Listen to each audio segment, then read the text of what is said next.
Hey, guess what? It's time for Making Kayfabe with your hosts, Bryce and Dylan.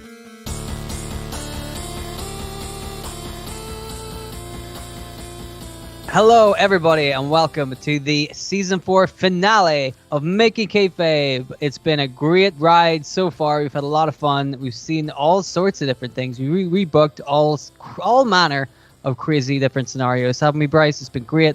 We're going to keep that train rolling once more for the last episode on Season 4. This one's going to be about CM Punk, the subject of our very first rebooking. Bringing it all back. That's how we do on this show. The most professional and greatest show on the internet, as far as I'm aware. And I'm pretty confident with that.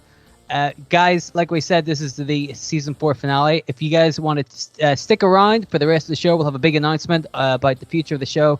Make sure you stick around for that one. It's going to be, trust me, you're not going to want to miss that. Very, very important. But before we get on to all that, let's have a word with my co-host for this evening, my good friend Bryce. Hello, Bryce. How are you? I'm good. Just your course for this evening, like just like a one-off, like special. Yeah. Like Bryce is here. Well, you're the Bryce I use for today's recording.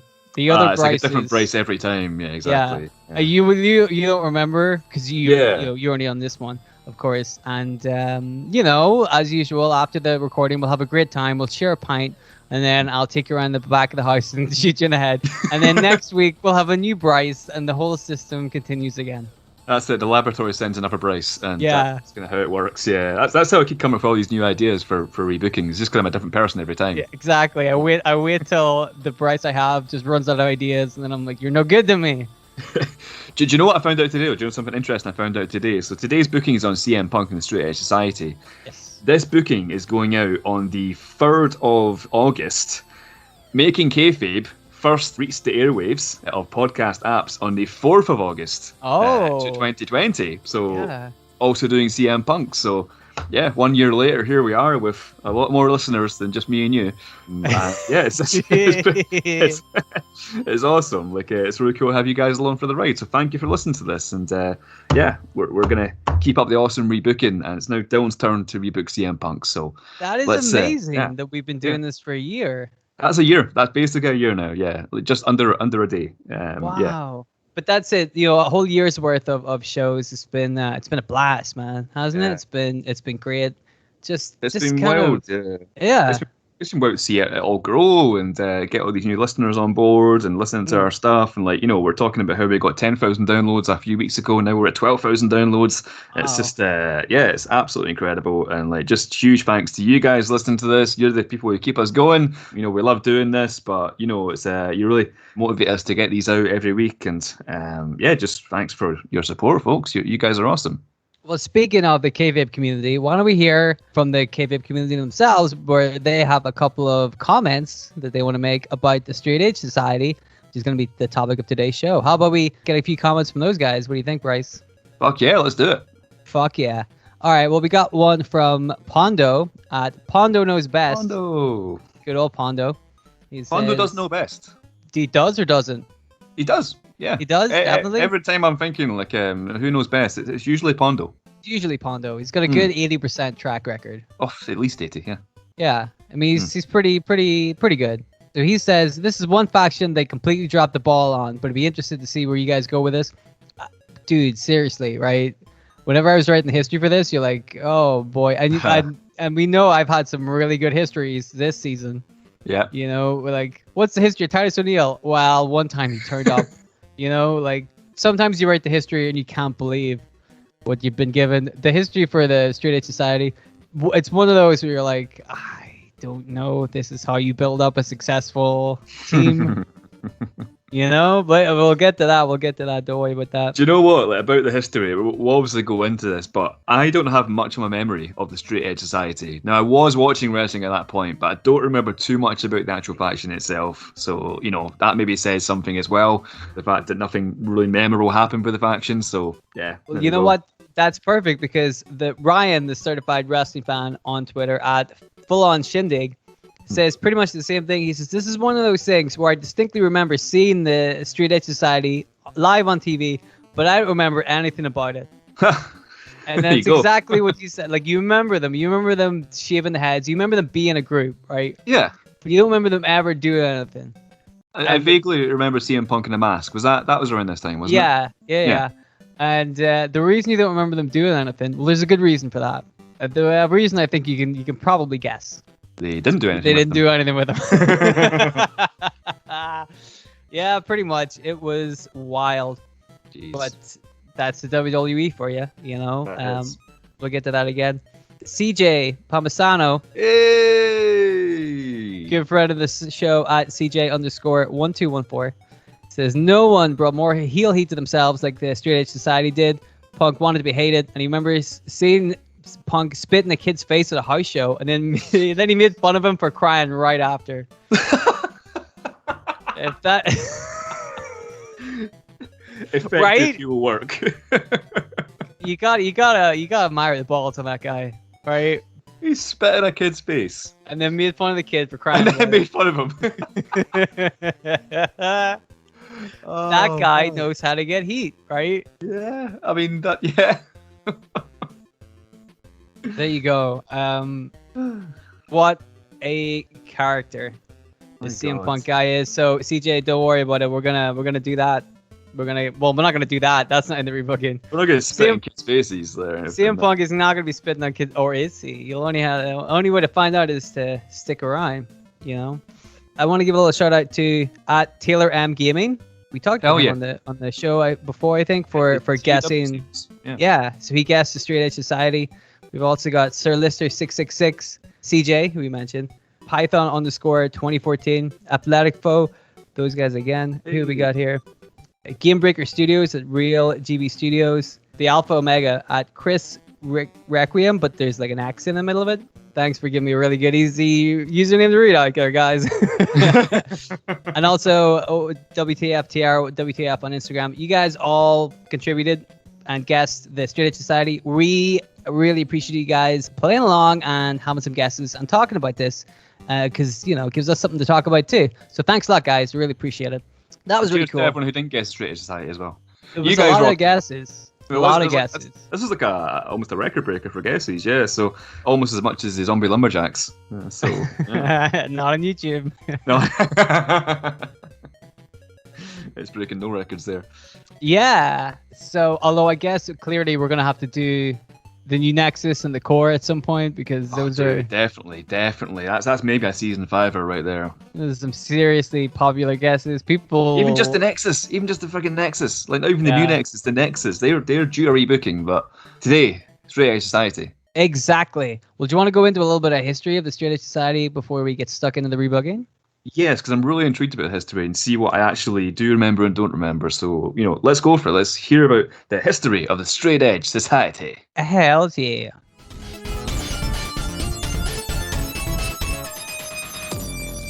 Okay, let's do a little bit of history, but the Straight Edge Society. So, in 2009, around about the summer of 2009, CM Punk was feuding with Jeff Hardy, leading heavily into the Straight Edge gimmick where CM Punk would talk about how great he was because he was a Straight Edge guy, and he would decry Jeff Hardy because at the time Jeff Hardy was in a little bit of trouble. His problems were kind of well known. They were kind of public. He'd been, drinking on the drugs and stuff like this. Easy target.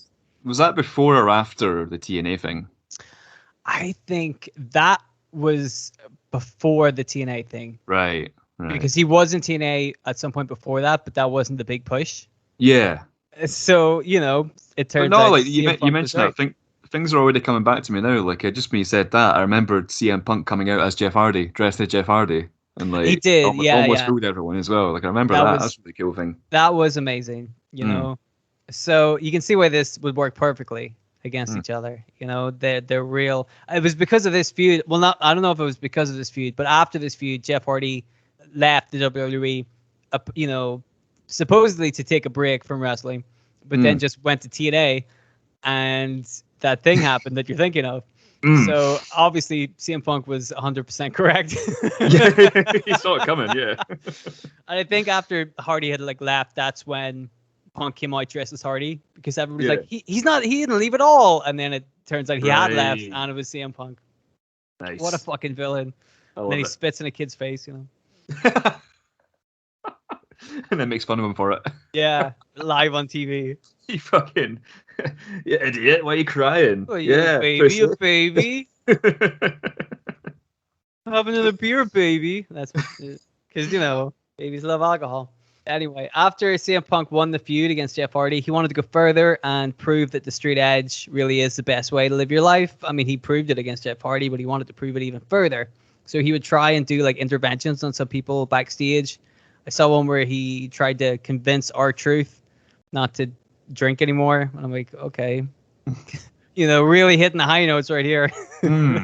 Jeff Hardy to R-Truth. Interesting. None of these interventions seem to be working too well. So on the November 27th, 2009 episode of SmackDown, CM Punk comes out to the ring. He's about to have a match, but he comes out with a man. That's right. He's got a new bodyguard. And it looks an awful lot like Festus. You remember Festus? I do remember Festus and his partner, who no one can ever remember the name of, let alone me. Slam Master J. So he was Slam Master J, but he was named something before that. But I've forgotten. Oh, I don't remember. I had to look up the roster for 2010 on SmackDown, and I'm like, oh my God, Slam Master J. I forgot all about that. This will surprise nobody, but trying to make a storyline in 2010, rosters, slim pickings, my friend. Yeah, I bet, yeah. I remember the entrance music that you had the Biscuits and Gravy entrance music, because that was in one of the SmackDown games. But yeah. And then that's it. That's all he did. That's it. But, so Slam Master J went on to have a successful rap career, I imagine.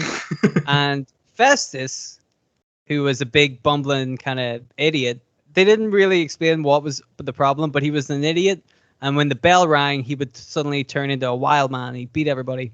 But he seemed to be a little, deranged or, like he had brain damage or something.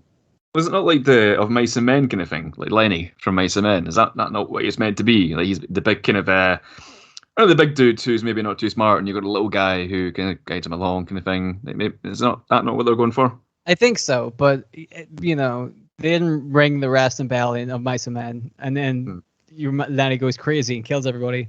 But he did kill somebody. Yeah, but it wasn't Don't spoil Mice and Men. Oh yeah, it's only been out for fucking the 100-year-old book or whatever.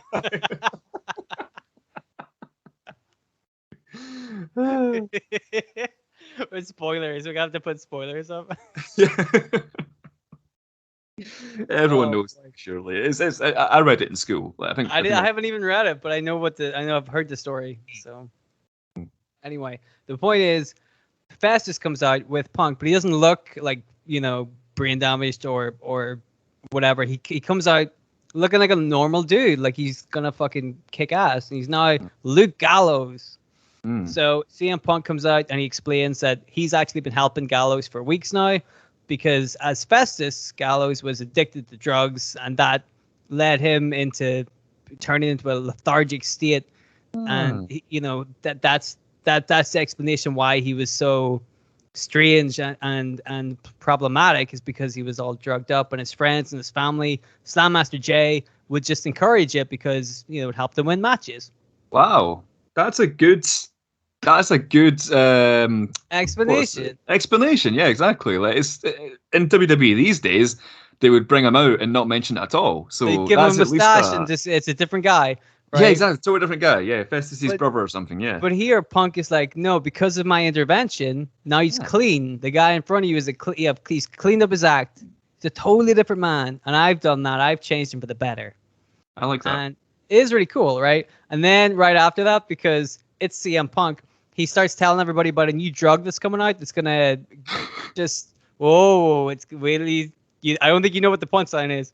There's going to be a new drug coming out that's going to take over everybody. It's going to wipe the minds of all the young people. And he needs to make sure that this doesn't happen. He wants to eradicate this drug, and he wants to make sure everybody in the audience refuses to take it. And he pulls out a bag that he had carried with him. And what does he pull out of the bag? The new drug that everybody's going to be addicted to. A new Jeff Hardy DVD. And I'm like, boy, he's still working. Jeff Hardy's not even there, and he's still working. Yeah. Stop. He's already dead. he's like, nobody buy this Jeff Hardy DVD. It's a drug. And I'm like, oh, I love this man. Nice, love it. So then he has a match with Matt Hardy, of course, because he made fun of Jeff Hardy. But you can see, the explanation with Gallows and stuff, and it has the formation of an interesting angle. Yes. And then Punk lost the match against Matt Hardy. Wow. I mean, by disqualification because Gallows interfered. So that's fair enough. Still, wow. I mean, it's not great, but that's gonna be the best one so far. Like, trust me. So for a few weeks after that, CM Punk and Luke Gallows would come out and look for people in the audience. They stand in the ring and cut a sermon, and they look for people who wanted to be saved. And by that, it just meant having your head shaved in front of the audience, in front of everybody. So they'd pick a couple of plants out of the audience for a couple of times to shave their heads, to prove that being straight edge is the best and being bald is part of straight edge. I don't know. They didn't really explain that part. Because Gallows has a bald head, fair enough. But Punk had a full head of hair, so you're like, okay, is bald good for straight edge or not? I understand. But on the third time they try to do this, a girl jumps the barricade, runs up to Punk, and tries to persuade him to shave her head, that she needs her help, or she needs his help, because she's got an alcohol problem, and that girl is Serena Deeb. Yeah. So Punk agrees, and he shaves her head in front of everybody, and he allows Serena Deeb to be part of the Straight Edge Society. Cool. So yes, now we're going somewhere. It's interesting. I should also mention on this show that while they're talking about whose head they're going to shave, the Straight Edge Society are actually bragging about how they've got a tag team title shot coming up soon. So you're like, okay, things are starting to move, right? Right? Until you're like, oh, but at that time, the two tag titles were unified. Remember, they had like the two sets of belts that one team would wear. You remember this? Roughly, yeah. Okay. Well, it just so happens the unified tag team champions at this time, the guys that Punk and Gallows were going to get a title shot against, just happened to be Shawn Michaels and Triple H, aka DX. Oh, okay. So I wonder how this is going to go. So, yeah, I'm going to, spoiler alert, but Straight Edge Society did not beat DX for the unified tag team titles, but still, that's okay. The group's only new. We can go somewhere. So we're going into January. Just very quickly, this reminds me of like I don't remember when this was. It was like obviously when Punk and Michaels were in WWE, but like Punk and Michaels are in the ring, and Shawn Michaels cutting this promo on Punk, and he's saying, we're a lot alike. We don't drink, we don't do drugs. And then Punk replies, anymore. Yeah. What the heck? Zing, Well, apparently Triple H doesn't drink either. I know that. Yeah, he doesn't drink. Yeah.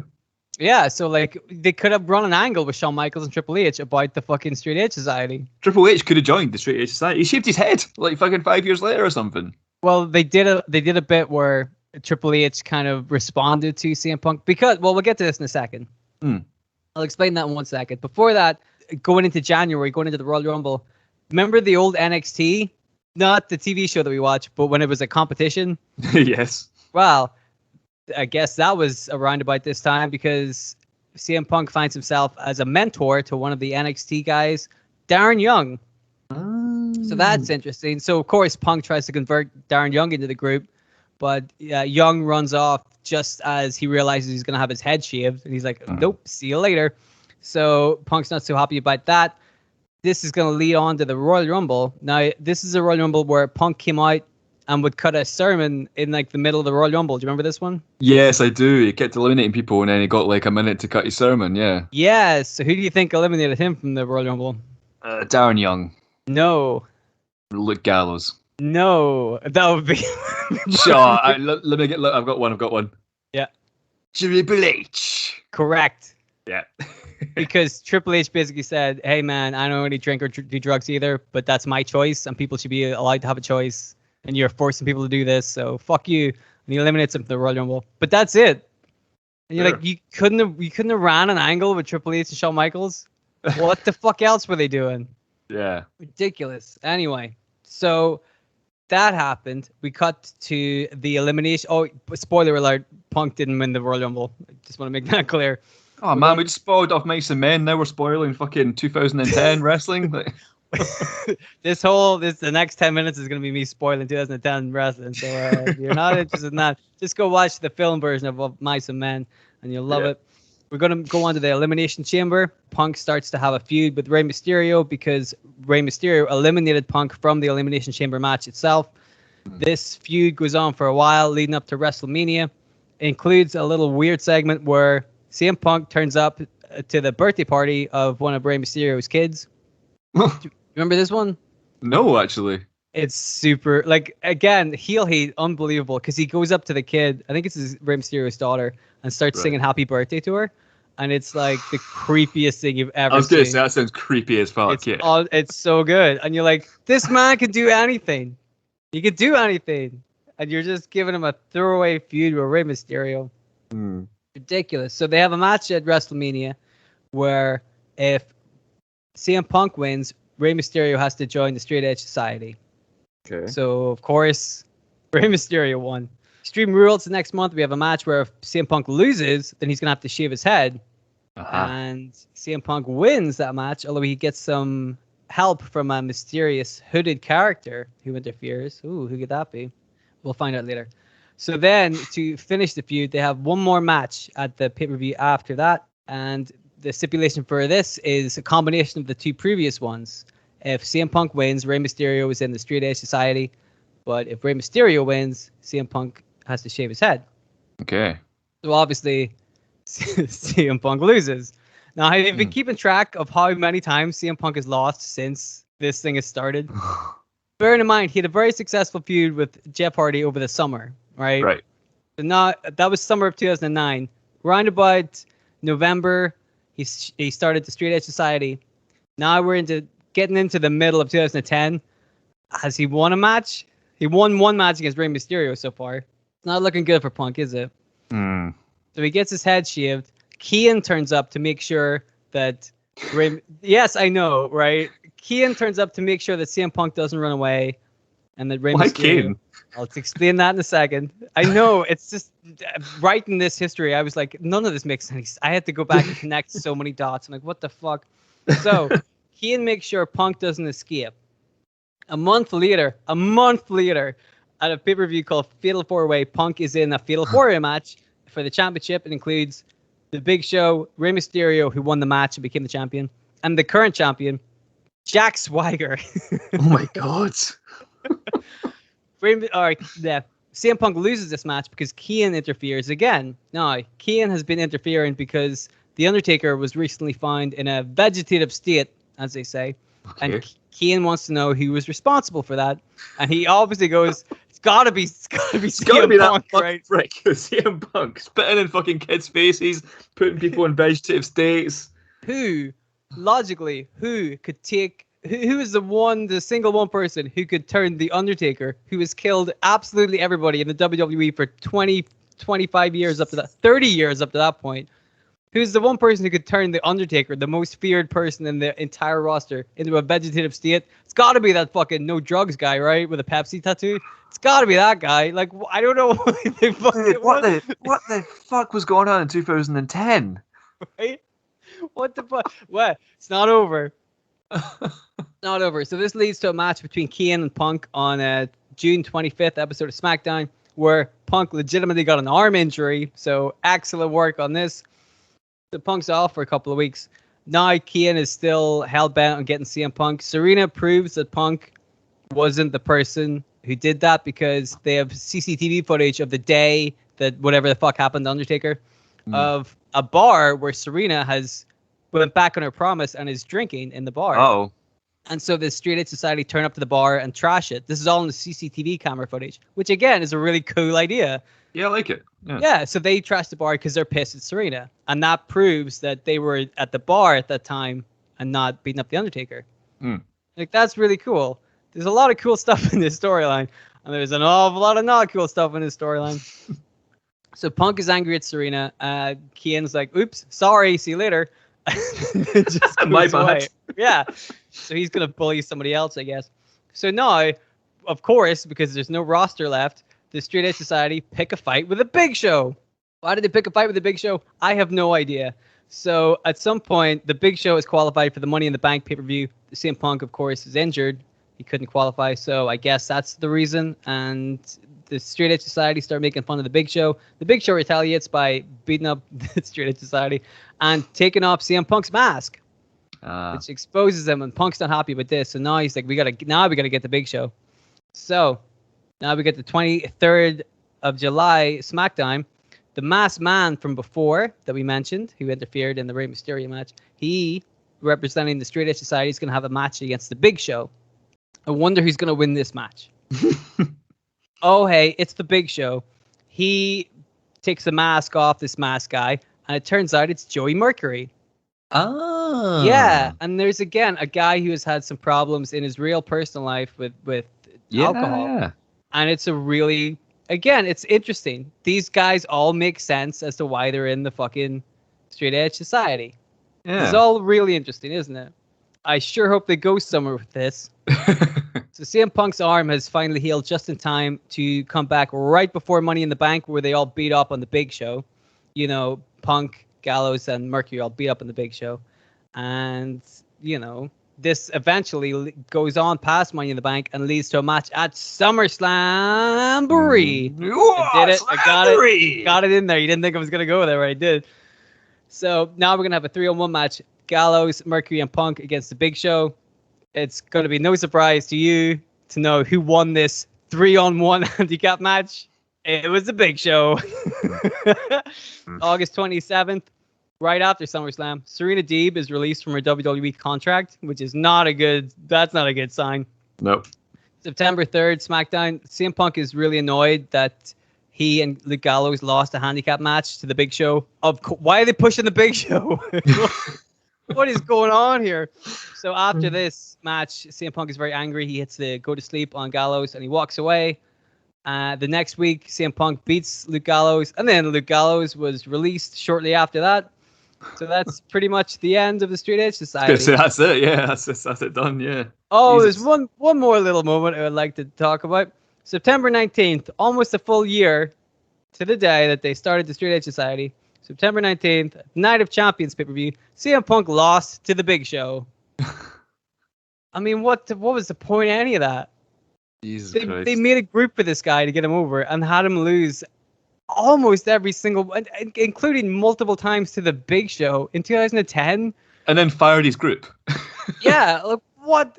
I mean, right? So that's why you don't remember him. Yeah. And what did Joey Mercury do after that? Probably nothing. Probably nothing. I don't think he did a whole lot after that because the group was pretty much dead. I'm like, they could have, done shit with it, but he only came back as like the authority on Raw, right? It was like with Jamie Noble. Yeah, that was cool, man. Years ago, years later, even. Yeah, they don't know what to do with this guy. Although I guess they have him working like backstage and stuff, and that's that's cool. That's pretty cool. But that's the history of the Straight Edge Society. It's it's a lot of garbage. Quite depressing. But the good news is it should be really easy for me to rebook this. That is true. It should be easy. It should be easy to turn just do the fucking opposite. Pile of shit and just make it good, right? Yeah. Well, not even. I'll rephrase that. Don't do the opposite, because like you said, there's some really good ideas there. There's some like the whole thing with CM Punk and the Straight Edge Society, like destroying the bar, like having CM Punk have his head shaved because the rest of his stable have their head shaved. That's a good idea. Doing the sermons in the Royal Rumble. There's really cool stuff to roll with there. So just WWE just done these cool things and then done fuck all with it. Didn't capitalize on any of them. So I'd like to tell you guys all about my CM Punk Straight Edge Society rebooking. And I think it'll be pretty good. Like I said, it can't be any worse than... Well, let's put it this way. CM Punk isn't going to lose 4 times to the Big Show. So... You're really selling this. Can't be worse. I don't get that at all, though. Why against the Big Show? Senseless. It's senseless. Ridiculous. Oh, I hope they start that feud up again in AEW. His first match, he loses to the Big Show. Punk comes out and just like hits him with a go to sleep. Someday he's on commentary. He's like, "Fuck you for SummerSlam, Brie." Anyway, should we do the rebooking? Let's do it. Yay! Okay, so here's my rebooking. we pretty much covered a lot of the stuff that I thought was problematic with it. You know, the Straight Edge Society, I thought they were really cool, and I love Punk. It was good to see him with the group, but they weren't a threat to anybody, right? They were never presented like a threat. There was never like a real feeling of unity within the team. There was a lack of focus for the members. Really, you only got to see CM Punk, and like we said, he lost most of the time. Yes. You know, a lot of this stuff didn't really make any sense. And you're like, well, wouldn't it have been really good to use the group like a group? So what we're going to do is try to do that. We're going to try and make this storyline interesting. So we're going to start the storyline once we have Gallows and Serena in place. All right. So we're talking the end of 2009, probably the beginning of 2010. Cool. All right. That's where we're at so far.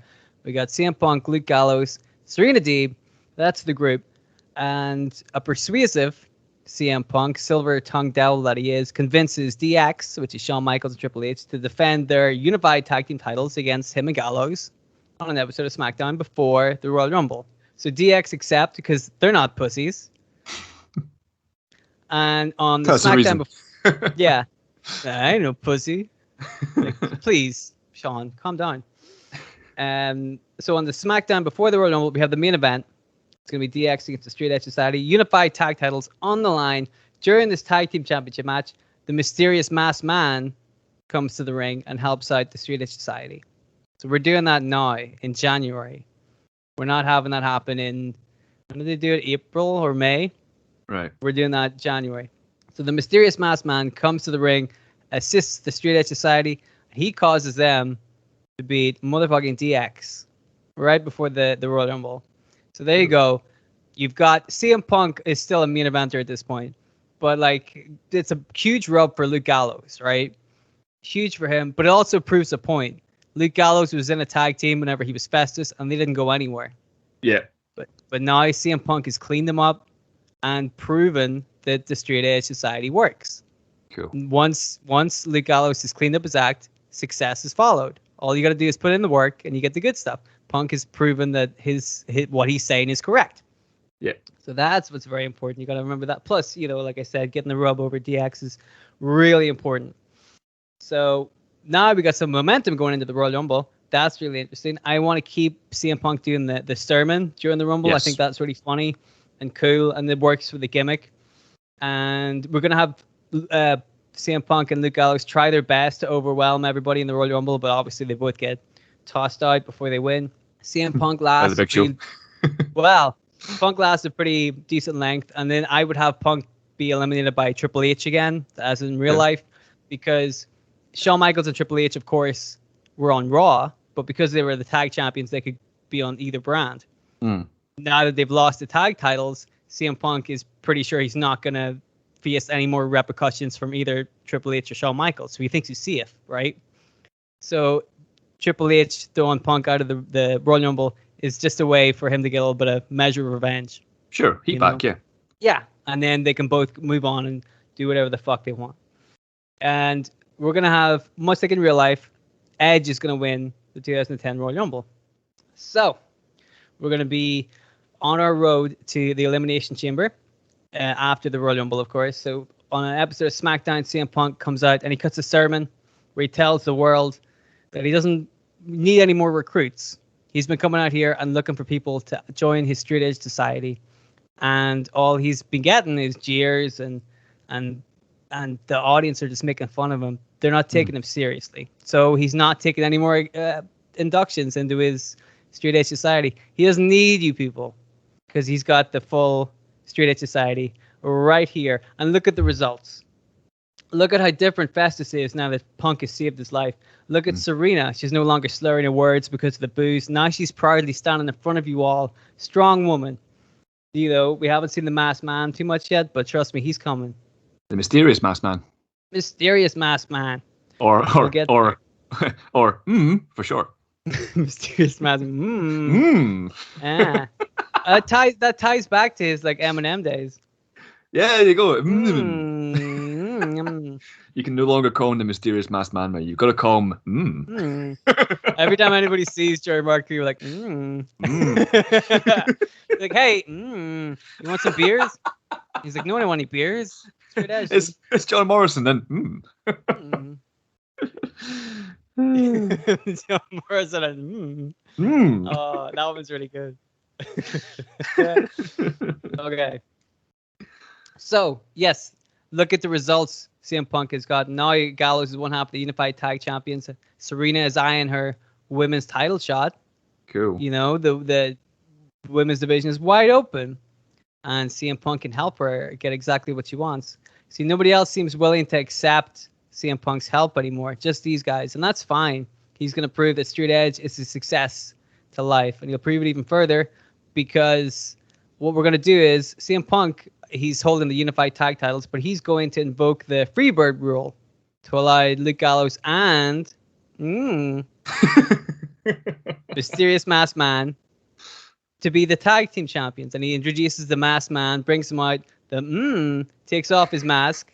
It's Joey Mercury. So now you can see how Punk rewards his followers. Joey Mercury showed that he was willing to do what it takes to help the Straight Edge Society win, and now he's a tag team champion. See that? Joey Mercury, the former tag team champion, I will say. Yeah, but then look what happened when he was the tag team champion with Eminem. You know, they ruined his life. The success went to his head, and now he's proven that he's made the right choice by siding with Punk, and Punk has rewarded him for it. And Punk, he recognizes this, and he says to Serena, that CM Punk has pulled a few strings for Serena to fight Mickie James at the Elimination Chamber for the Women's Championship. Yeah, right? Serena Deeb versus Mickie James, yeah. A fun, unique championship match, right? You haven't seen that so often, have you? No. Interesting. You want to do something like that to keep people interested. So let's do that. Let's have Serena versus Mickie James at the Elimination Chamber. But CM Punk isn't finished yet. He's rewarded all of his followers. Of course, he needs to prove that he's the best too. So he makes it clear that he's going to be in the Elimination Chamber match itself. That's the only way Straight Edge is going to survive in this society. And he intends to prove it himself with his whole group. So at Elimination Chamber, we're going to have Joey Mercury and Luke Gallows defend. I can hear you giggling. You're going to call him again. It's too funny. It's too funny. And Luke Gallows defend their tag titles against Tyson Kidd and Harry Smith, or David Hart Smith, or David Boy Smith Jr., or British Bulldog Jr., or whatever the fuck his name is. You know the guy I'm talking about, right? Yeah. The tag team partner Tyson Kidd and Tyson Kidd have a match for the tag titles, but Joey Mercury and Luke Gallows, they're too smart. You know what I mean? They pull out the win. Serena Deeb, she scores a cheap shot on Mickie James before the match. She actually hits her over the head with like an empty beer bottle just to prove that she's changed. And just as a little, what do you think of this? She uses an empty beer bottle. Yeah, it's one of those like I've kicked my habit. I don't need this anymore. And why is it empty? Well, it could be full. We can. Thinking she's drunk it. Yeah, but then also if it was full, you'd be like, why is she carrying around full bottles of beer? Also true, yeah. I guess it depends on the day. Mickie James gets hit in the head with a bottle anyway, so that causes her to lose the match, and we have a new WWE Women's Champion. It's Serena Deeb. Sweet. Which I don't think anybody's gonna say is undeserved. Nope. Fucking fair play. She totally deserves that. So we've seen the tag team championships and the women's championship still now in the Straight Edge Society's hands. Now it's up to CM Punk in the main event. What's he going to do? As he walks out to the Elimination Chamber, he delivers a sermon to everybody involved, gives them one more chance to embrace Straight Edge lifestyle before he gets locked away in one of the pods in the chamber. So he's in that match along with Chris Jericho, John Morrison, Rey Mysterio, R-Truth, and The Undertaker. These were all the people that were in the match in real life. Cool. And in real life, Chris Jericho wins. You're probably like, why? Where did that come from? Yeah. I also don't know. I'm like, why did Chris Jericho win? I have no idea. Because what was his storyline going on? I thought he was a tag team with the Big Show at that time. That's not a joke. I thought he was in the Jericho, yeah. Right. Yeah, right? Why is he in the Elimination Chamber? I don't fucking know, right? So that's what we're going to do. We're going to have CM Punk win the Elimination Chamber, kind of like Jericho did. He's, the same people, but just Punk is the winner. Right. In this rebooking. So that's what we're going to do. And I think that's the best because when Jericho won, it led to Jericho versus Edge. Edge won the Royal Rumble. Jericho versus Edge. How many times have we seen Jericho versus Edge? Oh, at least twice. But like that was in the Attitude Era, we saw that all the time, right? Yeah, exactly. Yeah, So how many times have you seen Punk versus Edge? exactly. Not very often. Right, you have to think about it. Can I just clarify? Sorry, is this you might have mentioned this, but so Punk is now the champion because you won Elimination Chamber, right? Yes. Right. CM Punk. I'm with you. Yeah, I mean that's true because sometimes they have Elimination Chambers where the belt isn't on the line, and you're like, That's usually the number one contenders, right? Yeah, That's what they do these days. Yeah. So, well, sometimes they do one chamber with the belt, and then one chamber is the number one contendership belt to the belt. I'm like, what the fuck? Bullshit. Too many. Yeah, too many. Ridiculous. Overexposure. Yeah. Standard WWE 2020. Yeah, This is ridiculous. 2021. Whatever you fucking year it is. Yeah. It's basically still 2020 because like last year we didn't count. Last year didn't count. Just write that off, yeah. Anyway, so we're after Elimination Chamber and SmackDown. After Elimination Chamber, Punk comes out, does a sermon where he proves that he was right. All along, he said that he was right. He's proved it. Now his group wears gold and he won the Elimination Chamber and is now your champion. What do you think of that? Everybody booed and jeered. They threw beer cups. They threw their beers at CM Punk, which shows how smart they are. You fucking lined up and paid $20 for that beer, and you threw it away at CM Punk, a guy who doesn't drink. He's what a waste. He's proven himself right again, you know. But like, look at the Straight Edge Society. Look at what happens when people actually try to improve their life. Good things happen. All of the Straight Edge Society are standing in front of you right now, having quit the drugs and the alcohol and focused on a much better way of life. And look at them all now. They're all successful because they've cleaned up their lives. That's what the audience doesn't understand. That's why they boo, because it's hard to change your life. It's really hard to make it a difference in your own life. But it's really easy to continue to sit and wallow in misery and make fun of everybody else for daring to change their ways. You know what I mean? You guys are all lazy, not our followers. This is CM Punk talking. Talking to the audience, he says, "You're all lazy. You're terrible." So Punk starts off his sermon on the entrance ramp, but he walks down into the middle of the ring to continue to berate the audience. And then somebody hops the barricade, rushes into the ring. Who could this be? CM Punk turns around and gets a spear from the Royal Rumble winner, Edge. Jumped the barricade and was sick of listening to CM Punk talk. So Edge sees the other guys in the Straight Edge Society running down the ramp. He hightails it out of there, hops the barricade again, and runs through the audience. But he's made it pretty clear what title shot he wants. You know what I mean? He's gunning for CM Punk. So now Punk is really annoyed. He's not happy with this. So before WrestleMania, which is going to be March 28th, we're going to have the Straight Edge Society booked in a tag team championship defense. They're going to be defending their titles against the aforementioned Jerry Show, a.k.a. Chris Jericho and The Big Show, which could also happen in AEW. We could get that if Jericho's still alive after fucking 86 fucking light tubes to the eye. Bleeding to death. Yeah, fucking hell. Yeah. Oh, that's going to look really good when he's out on tour with Ozzy. Yeah. And he takes his shirt off and it's just fucking wounds everywhere. You're like, oh, Jesus, my God. Oof. But hey, man, you gotta do what you gotta do. And he did not have to do that. Chris Jericho does not have to do a death match.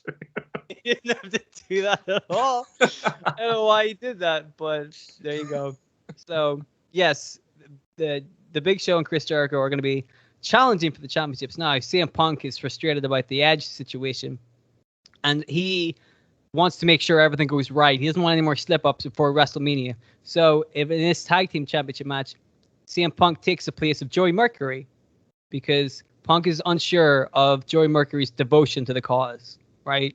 He saw what he could do with Serena Deeb and with Luke Gallows, but he's not sure about Joey Mercury. So Punk takes Mercury's place in the tag team match to make sure everything goes right, to make sure they win, to make sure they have a lot of momentum going in to WrestleMania. So he handles the business himself. Unfortunately for CM Punk, that night during the tag title match, when Punk is on the outside of the ring, Edge jumps the barricade again, spears him again, takes him out of the match, essentially causing them to lose the tag titles to Chris Jericho and the Big Show. Now, around about this time in real life, the actual tag team champions were the Big Show and the Miz. Your favorites, your favorite tag team ever.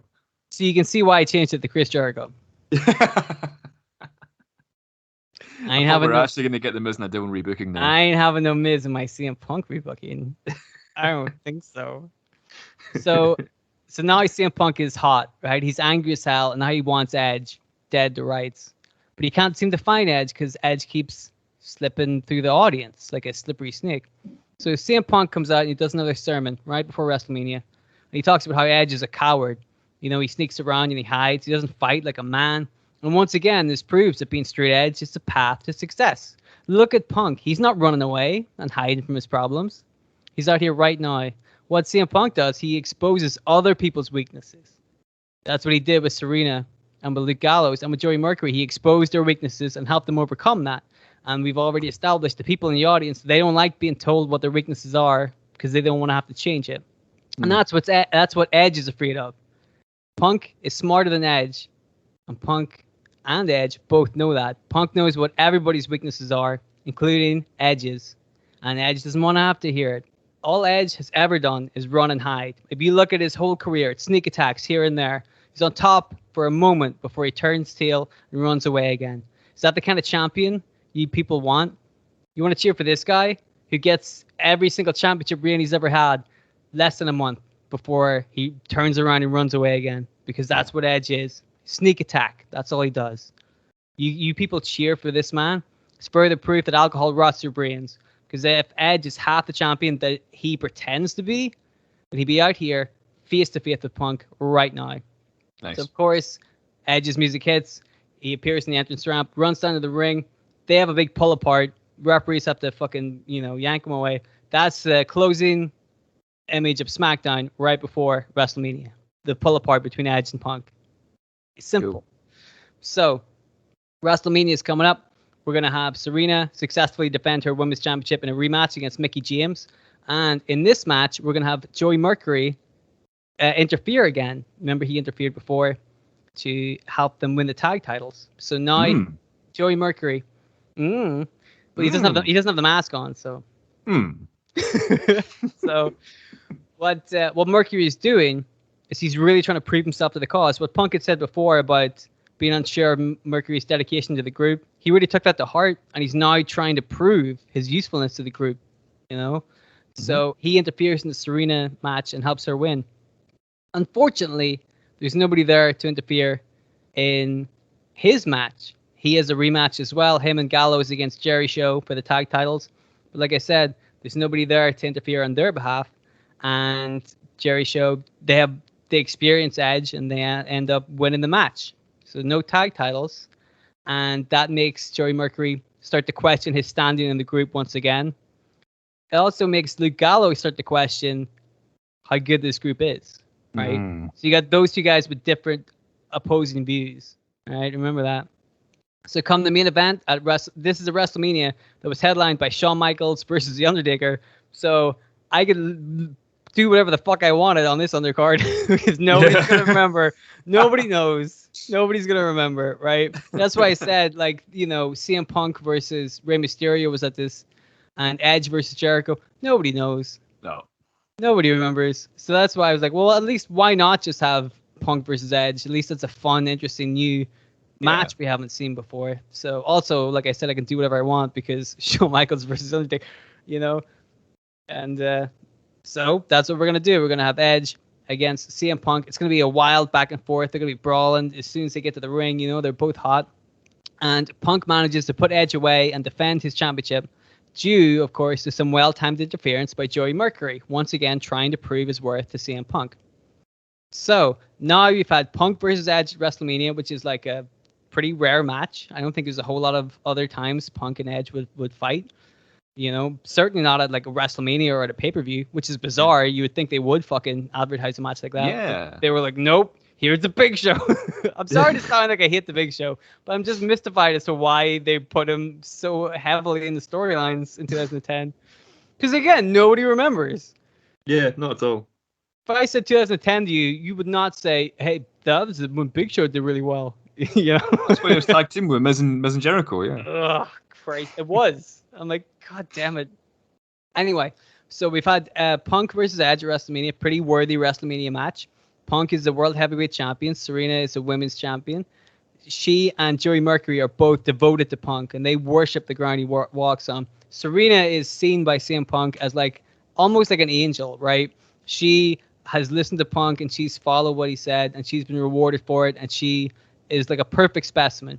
Joey Mercury, on the other hand, is very enthusiastic. He wants to be loved by Punk, but he keeps messing up or doing something wrong. Mm-hmm. So he's desperate to get Punk's attention. Gallows at the same time is questioning the whole. He's watching the way that those two guys simp up to Punk, and he's like, "What's wrong with you?" You know, he doesn't like that. He's like, if getting rid of the drugs, you know, the drink and the drugs turns you into a really obnoxious asshole, then maybe I don't want to be part of this, right? So you could have Luke Gallows leave and start a successful singles run, which would make Mercury want to do that, you know, as a contrast to him, and try to make his own singles run against Gallows, which eventually would lead to those two guys fighting months down the road, and you've got plenty of build-up for it. Simple. You could do that. You can have Serena hold the title for as long as she needs to, as long as she wants, as long as she's devoted to Punk, right? Because like once she loses the title, then she starts to question things like Gallows did, whether or not she needed Punk to win the title to begin with, right? Maybe he was just manipulating her. Maybe she could have done that by herself. Stuff like this, right? It's easy. You could have CM Punk, you know, continue the feud with Edge. You could have him lose, maybe because Gallows interferes and starts something that way. There's options. You could have CM Punk reign as champion for 8 glorious years, untouchable, like a modern day Bruno Sammartino. That was my pick. That's what I would go with. But the point is, we got options, people. We got options, right? So this is pretty much the end of the storyline. We've gone to that point just after WrestleMania. We booked to WrestleMania. And I think that's pretty good, right? But I also want to make it really clear, one thing you said before, about putting the belts on people, that, you know, it's not like a plaster. You can't just put the belts on people and get them over. We've said that before, and of course in the storyline, almost all the belts are going to this stable, and I could easily explain that by saying it all makes sense in the storyline. Every belt there has a purpose. Yeah. The women's belt has a purpose as proof to Serena that she's finally changed and she's made something of herself. You know? The tag titles having that quick change is to prove that there's cracks in the Straight Edge Society itself and between Luke Gallows and Joey Mercury. You know what I mean? All this shit makes sense. The having Punk as the champion makes sense because why else would he have a group if they weren't trying to focus on him, right? Yeah. Plus, it makes CM Punk is in the main event, which is the best way to capitalize on CM Punk instead of having him fucking around with a Big Show. But, like, you know, who would you rather see as your champion in 2010? Jack Swagger or CM Punk? I don't know. Yes, you do. You know what I mean? Like, exactly. For this, giving them the belts isn't just as a way to give them cheap heat to get them over. It's part of the storyline. It all makes sense when you look at it like that. You know what I mean? They all have, like, a specific part to play. And they all come out of that with way more personality than they did coming into it. Yes. Exactly. And I think that's what's really important. It gives these guys, not only does it give Punk something to do, but it gives the other people something to do as well that's worthwhile and makes them all look better after they come out of it. Yeah. So that's it. That's the story. That's one thing I was going to touch on as well. Like the purpose of a stable or a faction or whatever is to elevate the members within that faction. And like you're sending, like Luke Gallows has his own kind of thing going on. He's not sure about being through Edge, and then he can go in his solo run, maybe get involved in the Punk Edge feuds. And Serena's obviously elevated. She's now women's champion. Mercury, kind of, you know, he's maybe not elevated as such, but he's got an interesting storyline where he's constantly trying to please Punk, you know, and that works really well. So you've got 4 members of the stable.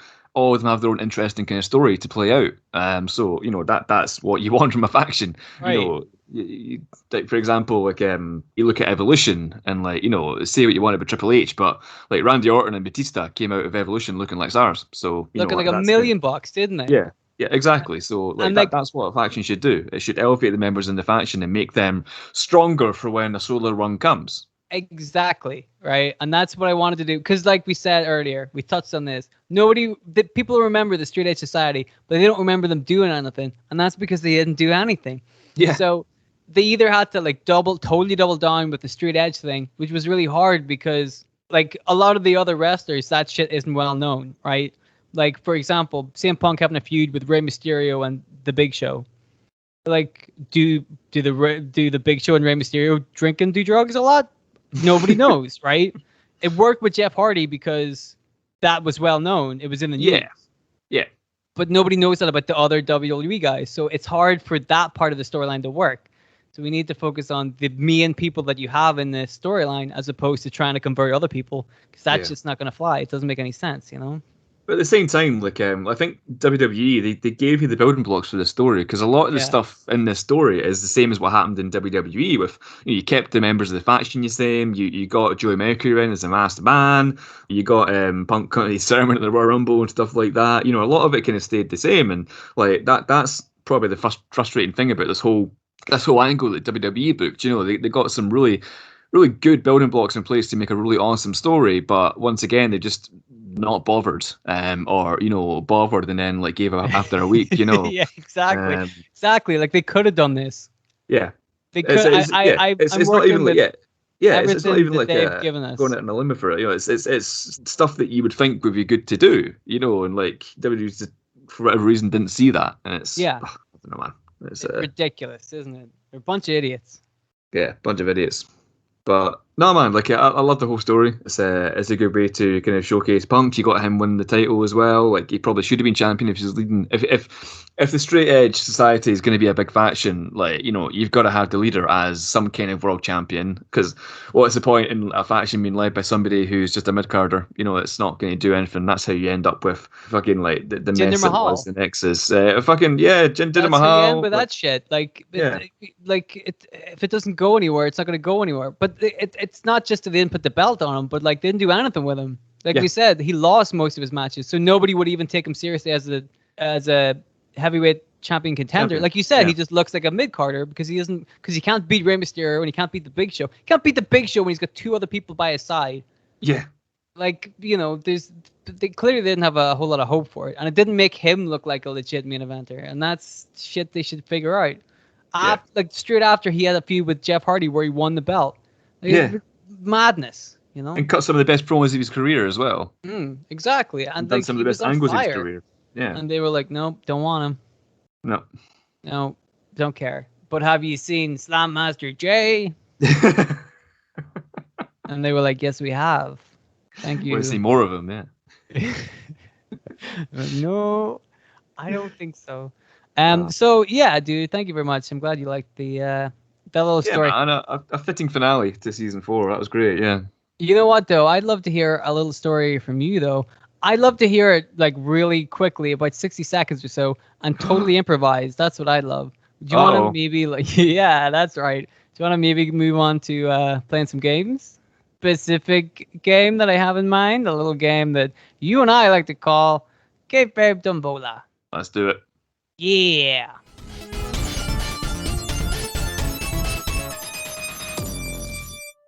So, before we get stuck into this fantastic tombola for this episode, we got a little announcement that we want to talk about that we mentioned earlier in the show. We should talk about that now. Isn't that right, Bryce? Yeah, it's announcement time, and since we're now at the end of season 4, this is the finale season 4.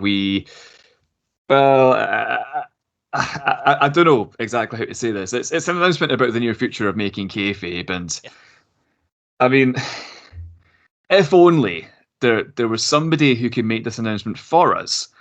If only there was a friend of the show who took time out of their day to come on and co-host this episode with us for 30 seconds, and maybe they could make this announcement for us. And he's definitely in the room with us. He's right now. He's in the room only for 30 seconds. If only though, that's the thing. Like if that were to happen, that'll be great. If only. So good. If only, my friend. If only. Hey everyone, this is Stevie Richards on behalf of the Making Kayfabe podcast and their co-host, Bryce and Dylan. First and foremost, they want to thank each and every one of you for the support. Right now, they're taking a very short break, but they will be back by the end of 2021 for season 5 of the Making Kayfabe podcast. Also, they put in the message here that they actually dedicated an entire episode to the right to censor. So while you're waiting for them to come back at the end of 2021, check out that episode and all the other episodes of the Making Kayfabe podcast. Friend of the show, Stevie Richards. Friend of the show, Stevie Richards. Officially our best friend. Officially a co-host of Making Kayfabe. Bye, Stevie. Sorry you couldn't stay. See you later. Bye. Yes, thanks for dropping in to Scotland and Ireland. Yeah. It's a shame he could only stay for 30 seconds, but we really appreciate it. Stevie, he's a good man. He's a great man. Say hello to your wife for us. I don't know why. She doesn't know who we are, but it just seemed like a nice thing to say. Well, anyway. All the time because her husband co-hosts the podcast. That's true. Well, this time. Well, yeah, on this occasion, but yeah. And he talked about our Right to Censor episode. What a sweetheart. What a great episode. Yeah, exactly. Make sure you do what Stevie Richards says and go back and check that out. But yeah, folks, you heard it from our best friend, Stevie fucking Richards. We are taking a brief break on Making Kayfabe. Not for too long, mind. Just a few months at most. You know, much like last season. We just don't want to burn ourselves out too much. You already know the story, but, you know, it really is like an insane amount of hours that go into each Making Kayfabe episode, from formulating the idea to doing the research, to writing it, to recording it, to editing it. You know, we just want to keep every episode fresh, unique, and at the absolute top standard for you guys. So to make sure that happens, we're going to rest our brains for a little bit before we proceed with season 5. Over the next few months, we will still be active and releasing regular episodes on our Patreon page. So if you are one of our awesome Patreon lovelies, don't worry, there's many more exclusive rebookings coming every month. If you're a regular listener of Making Kayfabe and want to come and join our clan over there, you can do it for £5 or $7 or whatever your equivalent currency is. If you do so, you'll unlock 7 exclusive rebookings to carry you over the next couple of months into Season 5. We've got bookings on there involving Brock Lesnar, Walter, Luna Vachon, Billy Kay, Akira Tozawa, Mr. McMahon, Samoa Joe, Mickey James. Every single one of them is 100% top quality, full-length Making Kayfabe episode. You'll only hear them on Patreon. If you want to join the Kayfabe community and support your boys, Bryce and Dylan, you can do so at patreon.com/Making Kayfabe. That's patreon.com/Making Kayfabe. We'd love to see you there. I'd just like to really quickly say that the episodes on Patreon, the Kayfabe Tombolas, are all made by me and Bryce on the episodes, because Bryce hates it when I do the tombolas. He hates it when I come up with them. Hates it. As you've noticed in season 4 and recently, we've kind of been using you guys' suggestions, and they've been great. Some of you guys are perfect, but Bryce hates it when I come up with the tombolas myself. So if you guys are really in the mood to hear Bryce curse me out very angrily, it's all on the Patreon page, my friend. And I think sooner or later we'll do like a whole tombola episode. That we're thinking about it. The point is, the Patreon page is a place to be for all of our exclusive rebookings and exclusive content. There's a lot up there. It's worth checking out, man. Trust me. Hell yeah. There's a lot of work goes into that, and there's some awesome people on Patreon as well. You guys rock. As for what we're going to be doing over the next few months, basically we're going to be preparing for season 5. After season 2, we put out a little survey for Making Kayfabe listeners, and now that our audience has kind of increased quite a bit, we're going to do it again. So you can find the link to the survey in the description of this episode. We'll be tweeting it out, of course. And hey, if you want to, make sure you leave some kind of name in the survey, because we'll be picking one person to choose any fantasy booking they want for season 5. So there you go, as a wee incentive. Exciting. Very exciting. But other than that, we're good. Dylan and I were talking. We're toying with the idea of a one-off live stream where we kind of sit down and watch some wrestling and chat in real time with you guys. So, you know, if there's some interest in us watching some wrestling on Twitch, you know, maybe get some Viscera matches in there, maybe get some Reno matches in there, all the classics. You know, if you're up for that, folks, you know, let us know, and maybe we'll post something in the social media soon so we can try that over the next few months. And anyway, like, that was a fucking lot, but yeah. Huge thanks to best friend, co-host, and number one fan of the show, Stevie Richards, for picking up Making Kayfabe. Huger thanks to our patrons for literally making that cameo possible. Huge thanks to our good friend Tyler Mortimer from Black Page Digital for designing the episode artwork for season 4. Fucking amazing artwork. Nailed it. Every single one. Yeah, every single one. Absolutely incredible. And obviously a huge thanks to just the hundreds of fucking awesome people who are downloading these episodes every month. Yes. You've got no idea how much it means to us. We're in constant just fucking awe when we look at those download numbers and see people digging what we're putting out. There is no making kayfabe without you listening to the show. So cheers, folks. We'll be back very soon. And until then, you can catch us at patreon.com/making kayfabe. But holy shit, we're not even done. This is not even the end of the show. Not even done yet. Let's do Kayfabe Tombola. Let's see what's going on today. Exactly. The point is, we're going to be taking a little break soon. We'll be back in November. Check out our Patreon page and make sure to listen to this Tombola right now. Hell yeah. And also, Steve Richards is really cool. Did we mention that? He's such a cool guy. He's a really cool guy. Boy, such a nice guy. Remember when we were hanging out with him for 30 seconds? Boy, that was great. Oh, man, that's the best 30 seconds of my life. I loved it. Do you know, like, that's basically like the punchline to our Steve Richards jokes now. Like, we can't, like, that's the punchline. He's been in the show. We can't do anything else anymore. That's it. Unless we have him on the show again. Oh. I mean, now he's our best friend. I'm pretty sure. Well, he's not going to have any problem. We're not going to have to pay him money to go on the show or anything, no. Listen, guys, don't get your hopes up, but Steve Richards is very busy, so he might not be able to be on every show. But we'll try. We'll do our best. Well, what can you do? We'll do what we can. Well, I'll tell you what I'm going to do, Bryce. I'm going to do a Kayfabe Tombola on you. What do you think of that? Hell yeah. A Badaver segue, huh? I like it, yeah. We're the best at this. So what we're going to do, we're going to play all four seasons in, still just excellent patter. On fire. Can't be stopped. Can't be stopped. No. That's us. Well, now that we've got the Steve Richards on our side, now we can't. Nobody can stop us. We're unstoppable. Yeah. Exactly. So we're going to play a little game of Kayfabe Tombola for the last one of season 4. Oh my goodness. But it's going to be good. Trust me. Hooray. So, you guys are unfamiliar with the concept of a Kayfabe Tombola. I don't know why. The name is surely pretty self-explanatory. It tells you everything you need to know. It's a Kayfabe Tombola. What part of that don't you understand? But in case you want me to try to explain it, because as we know, every week I'm not very good at explaining this, but I'll give it a go. Come on, it's the last episode of season 4. You can fucking do it. You can get your numbers and letters right. Stevie Richards believes in you. Stevie Richards, yeah, exactly. You've got the spirit of Stevie Richards inside you. Okay, so every week, one of our fans sends in some wrestlers and some scenarios. Bryce is going to pick a number from 1 to 4 and a letter from A to D. Fucking brilliant. It's all Stevie Richards. Well done. Beautiful man.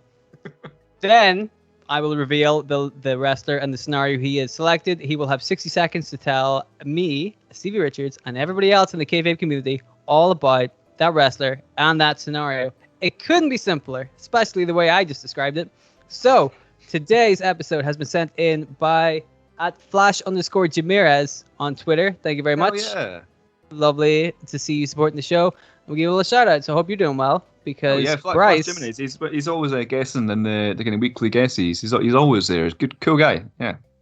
Well, you say he's a cool guy now. Well, let's see what his polls are. I think you're a cool guy. Bryce has yet to make his decision. On the fence, yeah. Yeah. But in a couple of minutes, he's soon gonna figure that out. So I'm gonna ask Bryce if he would like to make the last selection of the current season, because there will be another season. But the current season, to pick a letter number combination, and we will end this show and this season with a bang. So go ahead, Bryce. What you got for me? 3, number 3, and C. I thought you were going the old Dudley Boys. No, we've done Dudley Boys too much. We've done the Dudley Boys. I have done the Dudley Boys way too often. They take it. To be fair, we have done the Dudley Boys technically twice this season, Spike and then the Aces and Eights. So there you go. Oh yeah, we have done the Dudley Boys. As well as like doing 3D and Kayfabe Tombola, yeah. I mean, but I love free C. Okay. I'm just gonna say them, and you'll see what you get. So, do you want to hear what you didn't get? Yes, tell me. You didn't get Isaac Yankem. Cool. You didn't get Bret Hart. Okay. Former early on the show. Early 90s, mid 90s. Yeah, I like it. You could have had, well, you didn't have Minoru Suzuki. Oh, Minoru Suzuki. Didn't get him. Badass. Scary man. You think that man was scary? will I tell you who you did pick? You got Curry Man. You don't seem excited about Curry Man? I mean, it's not that I'm not excited about him. I just I could not think of a more random wrestler. It's of all the wrestlers you could have said, I was not expecting the Curry Man. Well, you got him. That's it's Chris Daniels, right? It's Curry Man. Well, it says Chris Daniels in a mask, though, right? It's Curry Man. Yes, I think it's Chris Daniels. It is. I swear. Well, would you like to hear what Curry Man has to do? Oh man, I would love to. I would Let me absolutely love to. Let me tell you what he's not going to do. Yeah. First of all, he's not going to be in a monster truck match, Okay. which is a damn shame. Oh man, I Curry would Monster love Trucks. that. You didn't get that Curry Man has a feud with the McMahons over a tout post. Do you remember tout? Fuck yeah, it was like the It was like that fucking- other thing that died out, Vine. Yeah. Yes. It was like Yeah. But the WWE bought it and then nobody fucking used it. So That's right. Yeah, only WWE wrestlers used it. Yeah, and they're Oops. talking about it on Raw every time. Yeah. well, you didn't get that one. Lucky you. You didn't get Curry Man has a barbed wire match in the ECW arena. Oh wow. I mean, it's very open ended. Yeah, you could do a lot with that. There's a lot with that one. Yeah. You got this one instead, and I'm sure you can do a lot with this too.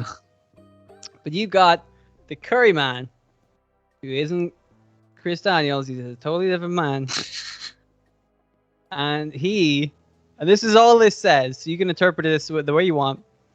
Curry Man is revived by James Mitchell.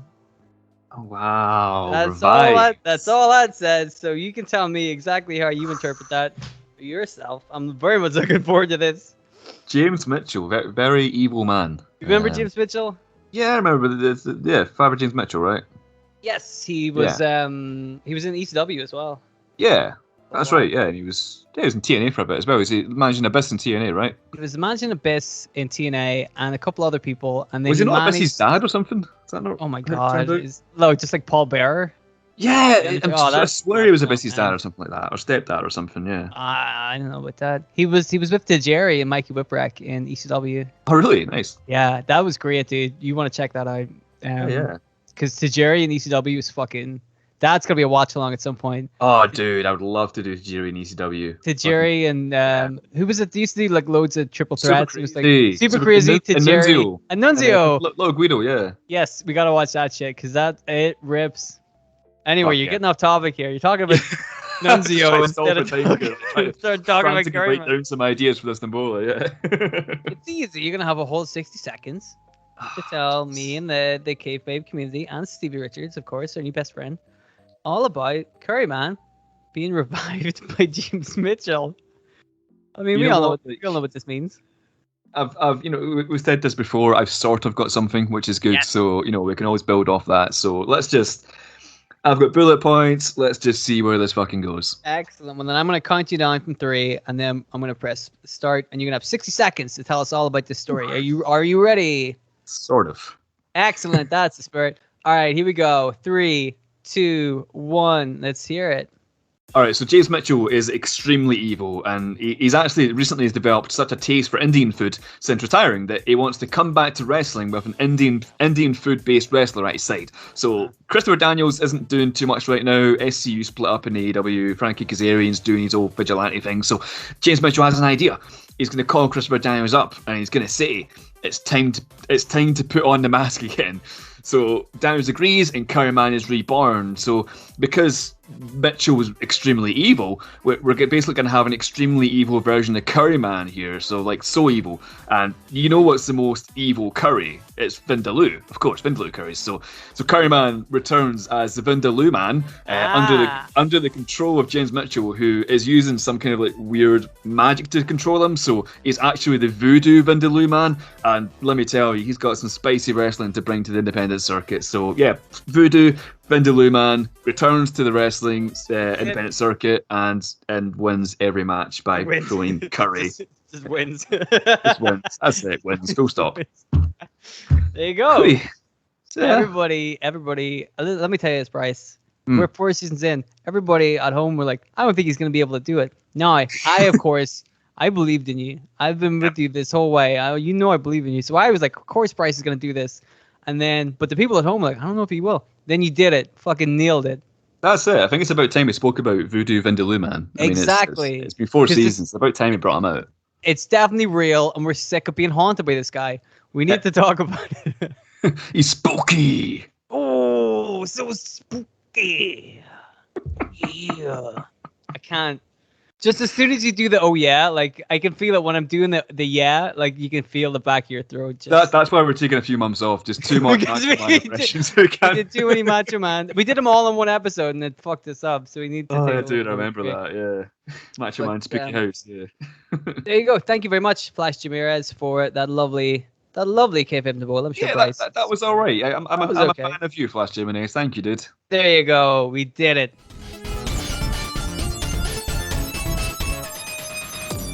So, that's it. That's the end of season 4.